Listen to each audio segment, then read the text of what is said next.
Hi, everybody. Recruiting Animal here on August 28th, 2024.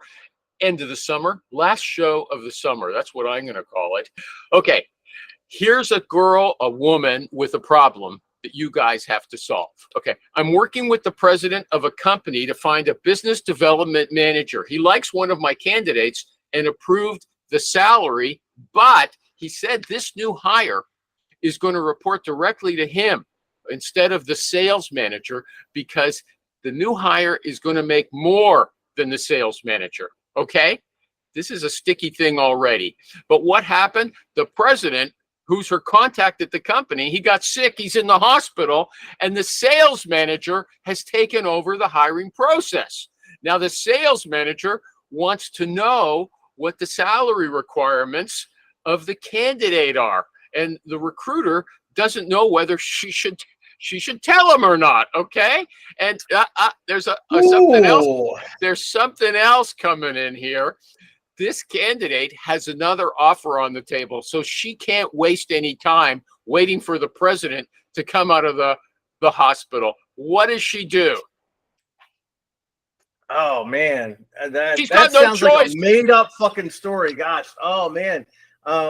I don't know. That's because you could absolutely screw up everything, meaning the sales manager quits, the employer's mad at you now and won't ever use you again, or you could lose a deal. I mean, there's no right answer. I don't have an answer to that. Here's the choice. Tell the candidate to take the other offer. There's three choices. Tell the candidate to take the other offer, so that way you don't have to divulge anything that's secret. Tell the sales manager the salary and take the potential for all the problems you just mentioned, or just wait. Say, listen, I can't tell you. I've been dealing with the president. I want to wait for him to come back. That's not. Yeah, I guess if I had to, I would be like, I would tell the candidate, look, the president's in the hospital. I can't. There's nothing we can do. If you need to take the other job, take the other job. And then tell the sales manager that the president expressly told me not to deal with anyone but him, so I'm sorry. Well, maybe that's not true. In this case, the sales manager was told to take over the hire. I think this is a dynamite situation the candidate should walk away from. I wouldn't want to go into a company where I have to keep my salary secret from somebody else in the same, at the same level. That sounds bad. What do you think about that?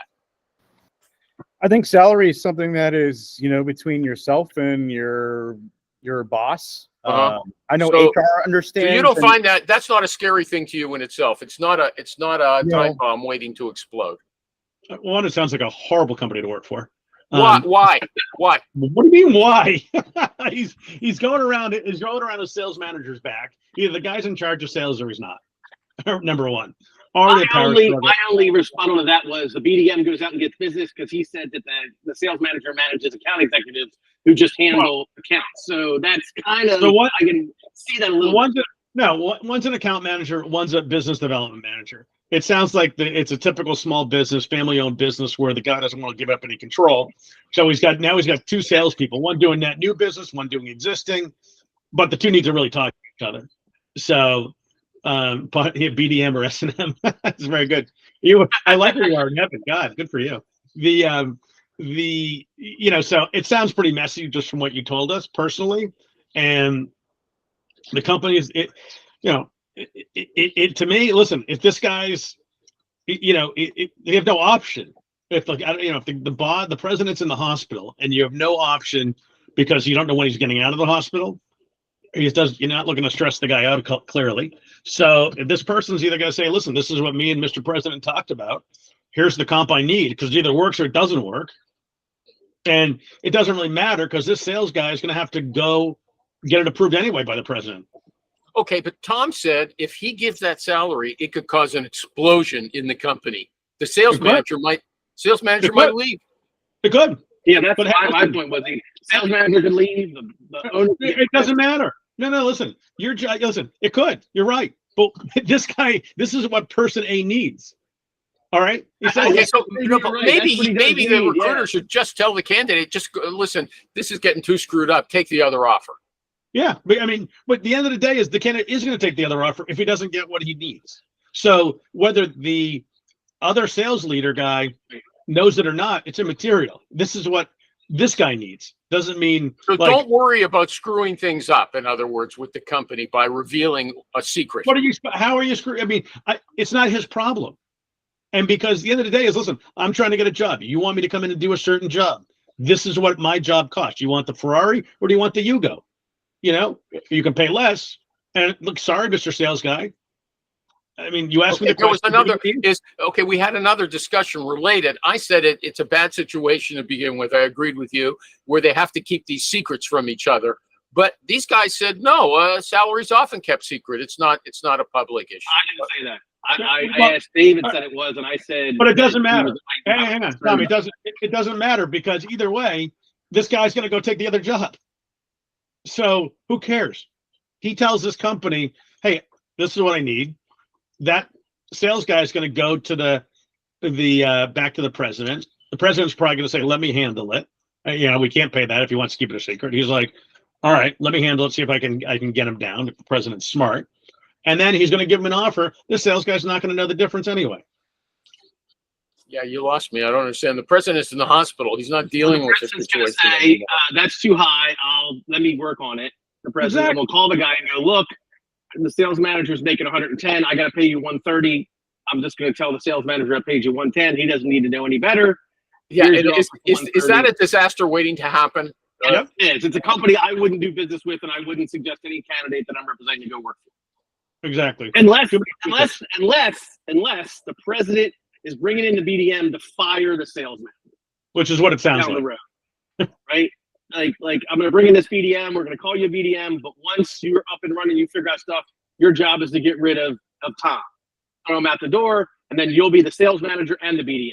Like I said, we don't have enough information, but based on what you tell me, I'm running like my hair is on fire from that search. Okay, I thought it was a great story. You guys are making it hard to figure out. Okay. Okay, I'm going to do Rich's ad right now, and because he's here. Okay, and who knows how long he's going to.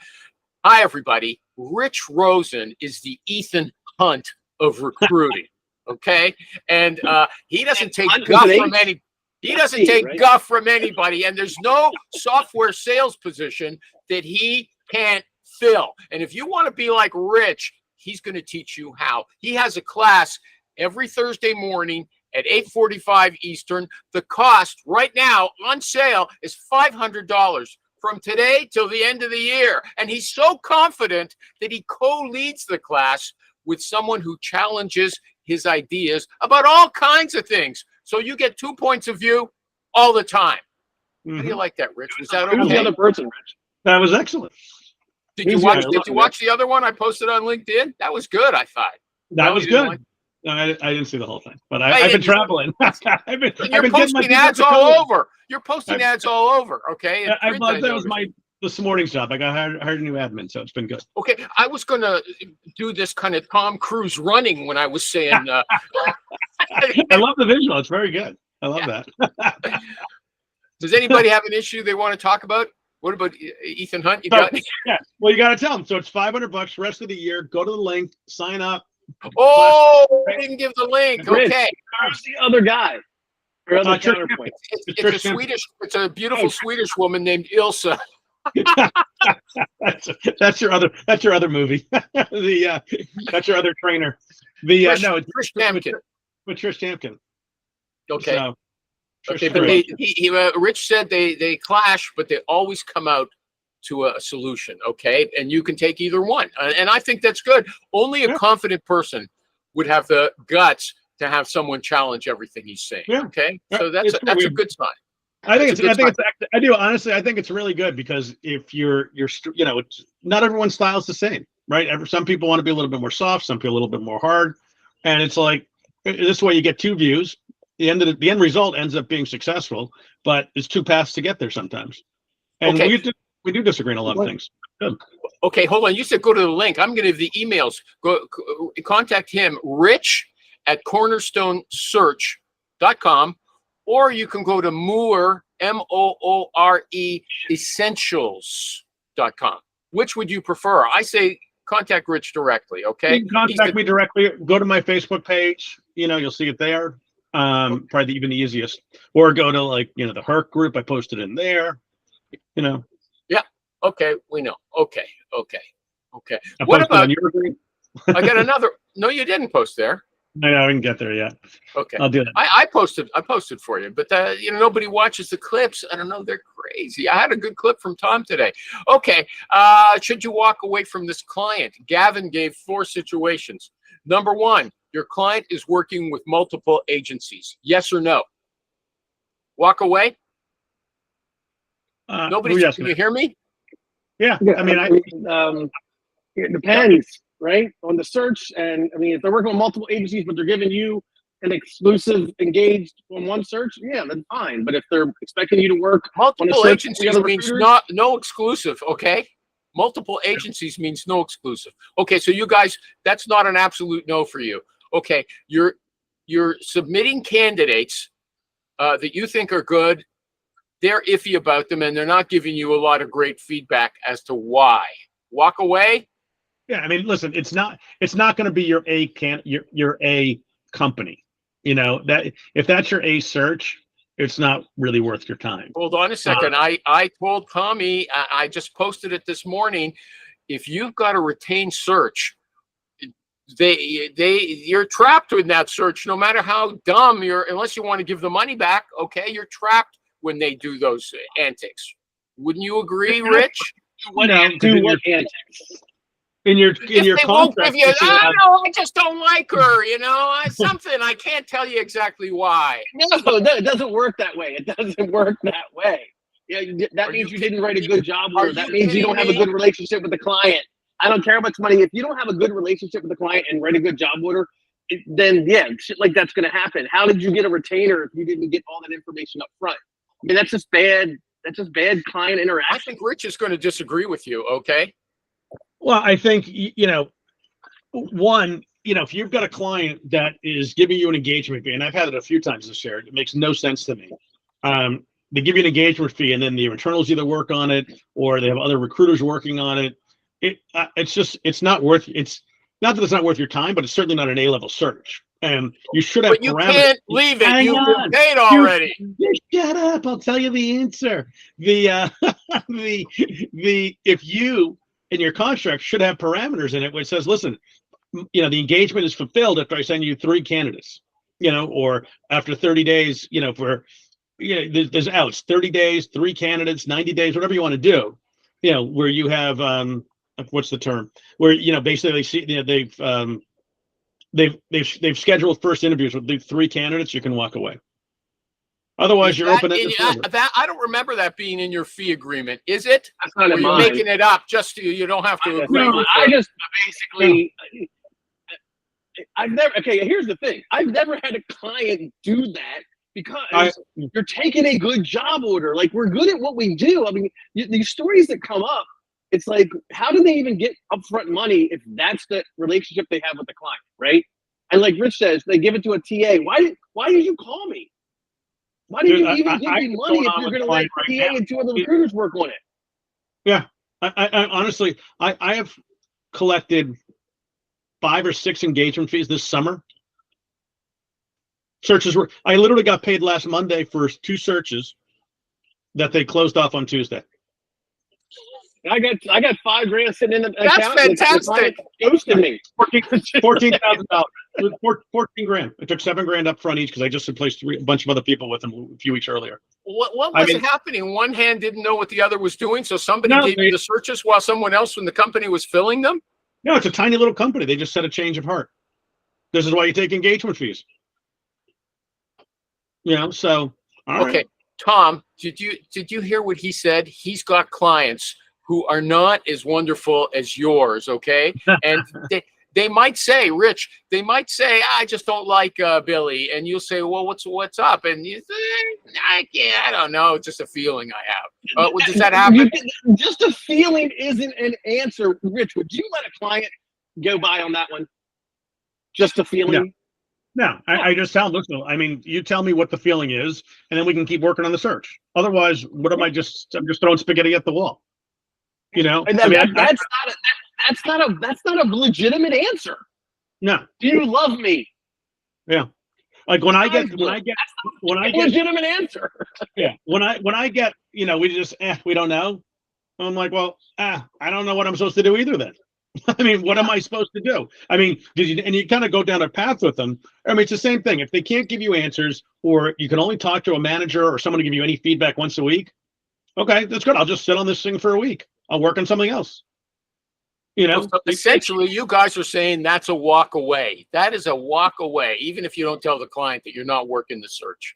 Yeah, no, but you're even better. Gotta let them know what the reasons, like that this doesn't work this way. This is not how it works. Yeah, I mean, you should tell the client. Hang on, you should tell the client you're walking away, or that listen, this is on hold until we can have a conversation. And then you tell Mr. Client, would you work on a project where you're going to spend hours and hours of your time and resources when you don't really know what they want, and the client doesn't really know what they want? I mean, what are they going to say? Yes to this? Okay, and they're going to say, "Rich, okay, fine. What do you think? It's not right. Why isn't it right? Yeah. I just got a feeling the software is not right. Can you try again? Would you fucking take that? No. Yeah. Okay, well, that's not a good analogy because people and software are two different kinds of things. Okay, it's apples and oranges. But what if Rich says, well, Miss, I'm not all sexist, I said Ms. Client, okay? Well, Ms. Client, well, Shirley, okay, I'm putting your search on the back burner if you can't give me better feedback than that. Okay, Rich, I want my money back, okay? I'm not paying you for nothing for you to sit on your ass. Doesn't work that way. Exactly. And in your contract, it should say there's a no refund anyway. Your engagement fee is non-refundable. I don't want to argue with you, Animal, but you're bringing up something that I don't know about Rich, but this is stuff that is like so out there. What if the client decides they want the candidate to wear a clown hat to work every day? What would you do? Like, that's the kind of question this is to me. When a client says, I got a feeling. These questions don't come up in the recruiter roundtable, Adam. No, hold on a second. I'm going to pray to heaven on this one and see what our angel has to say. You want to got a comment? St. Dave? No. No comment. No comment? I think that I just can't get past that. Dave, are all your hiring managers articulate like Tom's, and they'll tell you exactly why they are rejecting your candidates? Isn't it sometimes vague?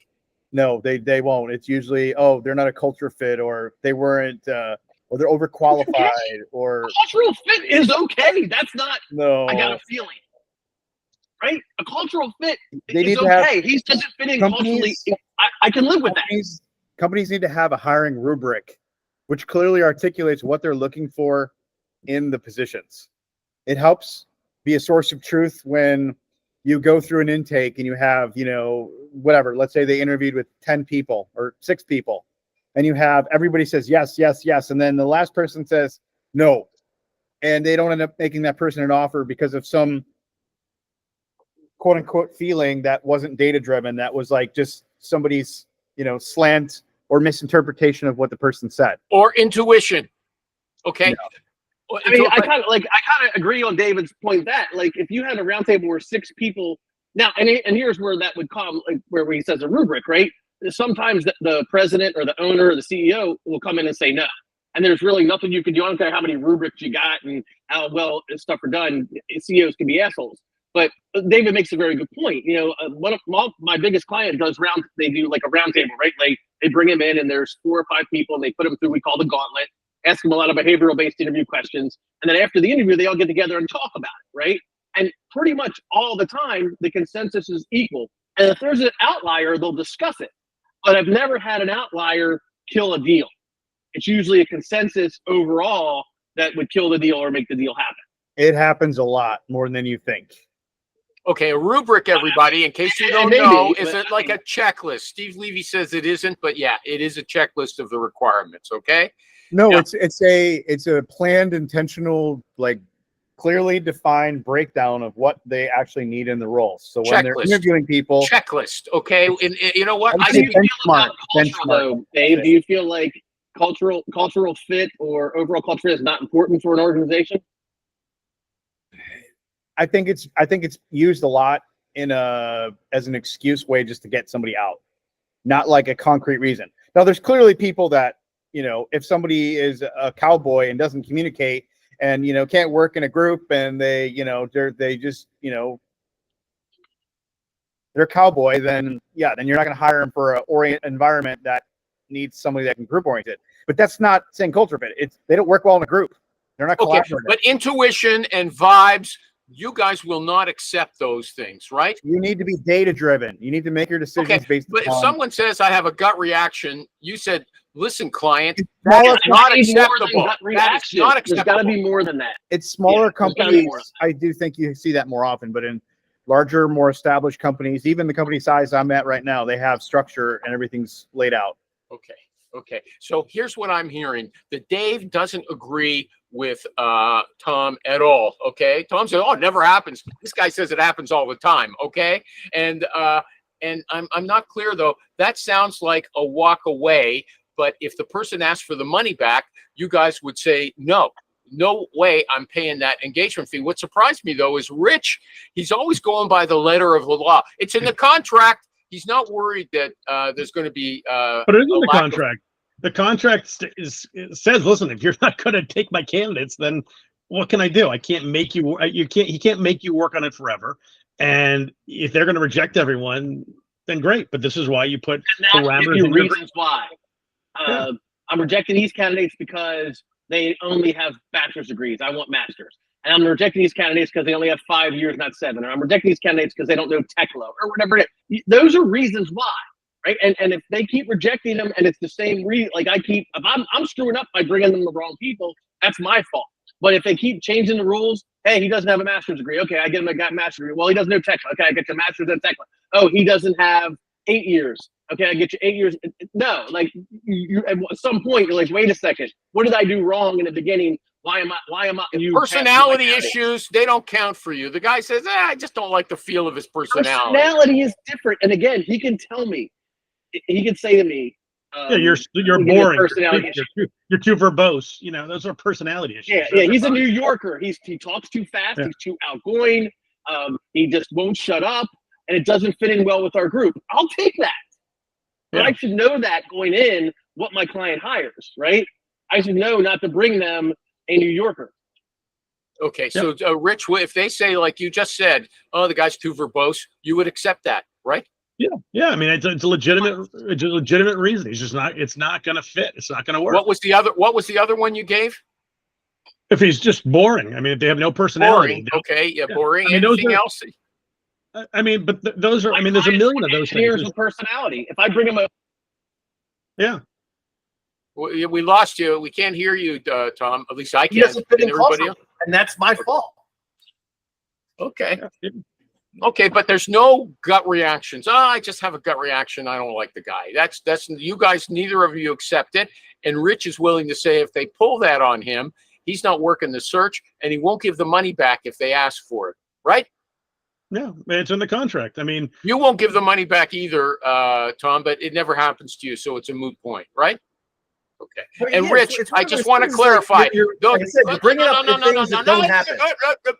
On Thursday morning, okay, when you're preaching the code to these novices, okay, do you tell them, hey, put it in your contract, I'm going to submit 3 good candidates, and if you don't accept them, I'm out and there's no refund? Do you actually tell them to do that? Yeah, why wouldn't I? No, I think. Why wouldn't I? Because I don't think you do it. I think you just threw it out as a possibility, and I want to define it. Jesus Christ! It's Animal. I keep going back with you, Animal. Trish and I actually very much agree on this. Well, Trish and I very much agree on this. These certain things have to be in contracts, and you got to have a way out. And somebody says no refund, and you've put effort in. What are they going to do? I mean, even if they just they're not going to use you anymore. Okay, well, great. Didn't make a difference because they never were using you in the first place. They paid you a little bit of money that went nowhere because they just wasted your time. It's not like we're working for the engagement fee. Gavin had another point. Okay, I'm going through his rubric. Okay, I call it a checklist. He says they won't take advice from you. Okay. So I guess if you're telling them, Tom gave a good example. I've talked to 50 people. This is what you're missing from this job description. And if they won't take your advice on that, you'll say, okay, look, I'll finish the list that I've sourced, but I don't think you're going to get anybody. Is that how you would deal with it? Or is it a walk away? Yeah. I mean, I told a client recently, hey, listen, there's no one left to call. I mean, I don't know what I'm supposed to do for you. Did you give that client good candidates, hireable people up to at that point? 100%. They gave me additional work to work on even. And so what did you say to them? Look, I'm giving you great candidates here. Were they great candidates? It was a very specific search. And, I'm like, okay, so we went through the search, went through the details, and there's no one there. I mean, it was just too restrictive. The parameters were just too restrictive. So we went through everyone, and I mean, there was no one left to call. There was no Rich, one left. I'm not going to change it. This is what I need. I'm not going to change it to make it easier for you. That person doesn't exist. Yeah, well, that's it. I'm like, we can wait until the right person is ready to move, but that's not going to do you any good. So, I mean, they ended up bringing on promoting an internal guy. But they appreciate and you still got paid. And you still got paid. I got my engagement. The idea, Rich, and I don't mean to interrupt, is they're paying us to do the search. The 3,000, the 5,000, the 10,000. You're paying me to do the search. Then you're paying me 25% if you hire someone. When you hire someone, right? So for that $5,000 that I charged this company, I go out and I do a search and find these 63 people, and these are the 63 people that you say you can do the job. We're going to call 63. None of them want to come work for you. You're not paying enough. Yada yada yada. Right? That we did the search. That's what we told you we would do. Yep. Yeah. No, but wait a second. See, I didn't like the way you put that when you told me a month or so ago. Here's why. You're really saying, look, the work I'm doing is only worth $5,000. Why do you get to charge them another $20 on top of that? Well, it's not, because there's a lot more to it.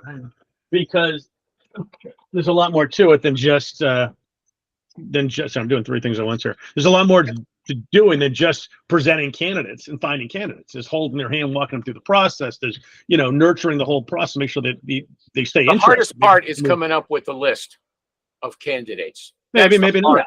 Well, this is so easy. What are you talking about? I just said it a demo 10 minutes ago. Easy. But you could have any software. I can put one together while we're doing this. Exactly. You have LinkedIn. List is the easy part. Rich is a good point. Yeah. Maybe I should charge a little more, but once you get 2 or 3 they want to interview, now you're the consultant. You're dealing with the candidate. You're dealing with the client. You're making sure they show up. Yada yada yada yada. Amy and I part ways as well, because she takes over after the list is created, and she said that's the hard part. Okay, it is the hard part. I make the list while I'm watching TV at night. That's not the hard part. But I mean, Carl, we concluded candidate development. You actually screen the people as well. That's part of the list, right? That's the hard part, getting in touch with the people, getting them to listen and want to be interested. But you're only charging $5,000 to make the list and go and talk to those people, okay? And then you want to build them another 20 on top of that when you've already done the work. Because I've already done the work. No. It doesn't end with, here's a candidate, goodbye. I don't hand them a resume and go, here's the perfect guy, and never call my client again until I send them a check for $25,000. Dude, that's what I'm talking about. You do the search, you find 2 or 3 candidates, then you're in the process when they find, okay, we're going to hire Rich Rosen, and you're talking to Rich, you're debriefing Rich, you're debriefing the client, you're going over counteroffer, you're scheduling second interview, you're scheduling third interview, you're making sure you can be there, you're following up, closing the offer, all of that. That's not worth any money? Well, the thing is with a contingent fee, okay, is look, I'm only going to charge you if I provide value, okay? And by charging after the big bulk of your fee later on, you're admitting that what you're really is worthwhile. You're saying the worthwhile part of my work is actually placing somebody with you, okay? No. I'm saying that there is a process we go through, and if you want us to do the initial search, to start the search, you're going to pay us money. Okay, And then that's the the bulk of the additional- search. What you're calling the initial part of the no, search, it's not the I'm bulk. saying is 80 or 90% of the search. Okay, Dude, 80 like, or 90%. that's like saying, hey, I'm gonna go dig for oil.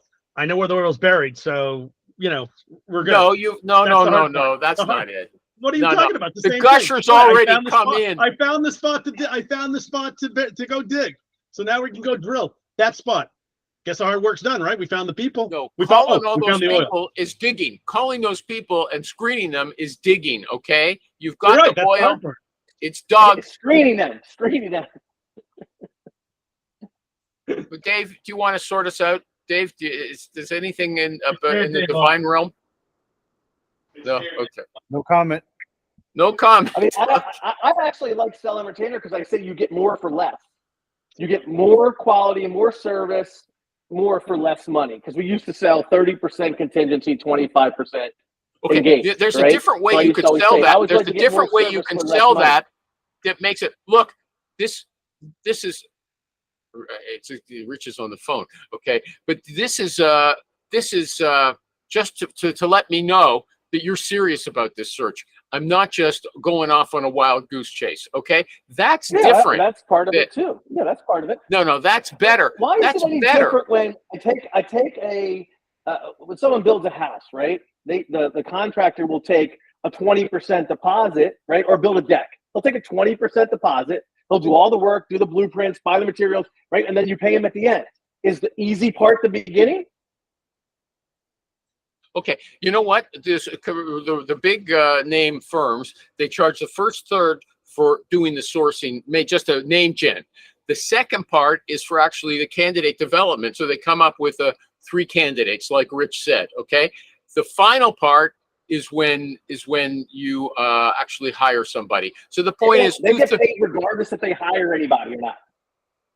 yeah, but they can't walk away from the search unless they can't walk away. I don't know, but I used to do work for Deloitte and PwC and some other companies, and they never walked away from a search. Okay, they never said, "Look, we're taking your money, and we're not going to." But all the internal anybody. candidates get screened by them. All the internal candidates, anybody who apply, anybody who comes from anywhere else, all those get put into the pool, right? So. And a lot of times they'll say, "Hey, we're looking at promoting Tom Alascio as our CEO, but we want you to go out and search the other ones." So they're going to get paid regardless. It's a different. We can't compare to what they do. It is a completely. No, different I world. think you're absolutely wrong. Okay, you're wrong. You're wrong a lot today, Tom. Just so you know, okay. And that shouldn't bother you because Rich has Ilsa challenging everything that he does. I like Ilsa.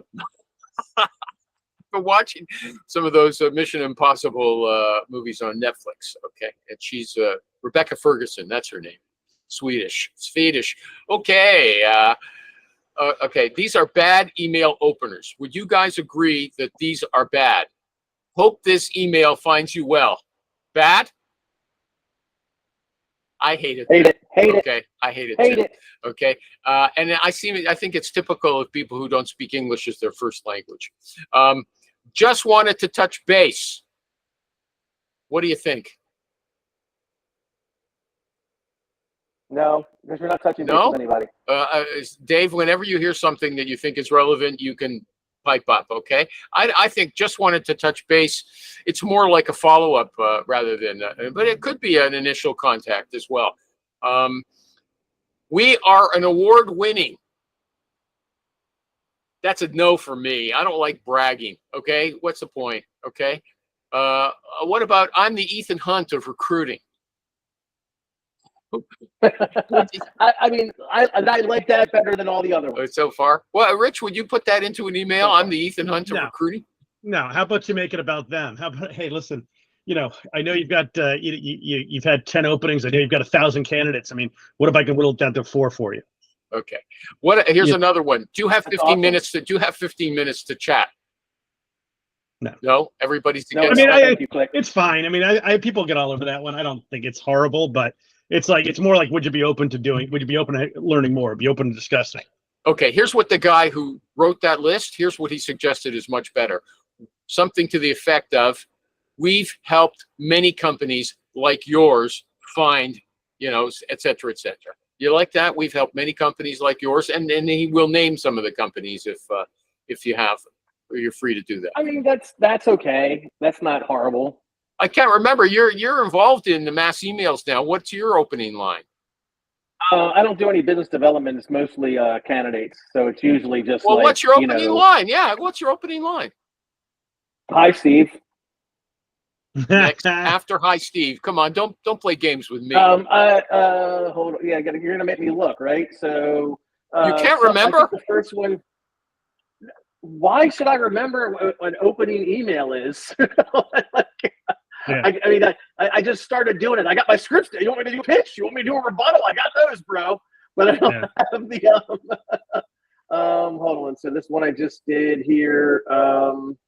First one says the title is Heavy Construction Design Build, and the thing says, "Hi, Steve. You have a job with whatever his current company is. You don't need a job, right? Question mark. Well, I've been retained to fill this unique project manager role. What's special? Private company. You'll not be a number. Highly respected design build GC firm. Ethan, you want to comment on that? I did ask for your opening line. I asked you, don't. Ethan, what do you think of that? For Thumbs candidates, down. I mean, yeah, Candidate. it's all right. I mean, whatever gets their attention. I mean, Okay, he you doesn't know, like it. He wouldn't recommend it on Thursday morning. Okay, it's all That's how, look, that's how we're I'm going not to good grade at this, and I everything. will Is it good for absolutely say Thursday that. morning? Is it good for Thursday not good at morning? that. That's the answer. Okay, it's the end of the time. You want to do one more? Or should we quit now? It's up to you guys. I don't care. I got to hop in a sec. So, Okay. So yeah. we'll call it quits. This is another stupid client lowball situation. Okay. Rich Rosen, the Ethan Hunt of recruiting. I had to come on. I came up with something new. Usually I call him America's recruiter, but it's still all the same guy. Go to rich@cornerstonesearch.com. He's got a class every Thursday morning, 8:45, and you can be like him. Okay? He's running after that airplane. He wants to pull those candidates off of them before it gets off. Okay? The great David M. Marr looking over us. It's good to know he's up there. It's good to know he's up there. And Tommy Alascio Pistachio, who's got his own fantastic show every Friday, 12:30 Eastern at what do you just go to YouTube and put The in Recruiter Roundtable. Recruiter Roundtable on YouTube. And he's got way more people than we have here. And you can ask any question and speak freely. And I'm going to stop the recording. Thanks, everybody. all right, see you guys. End of the summer.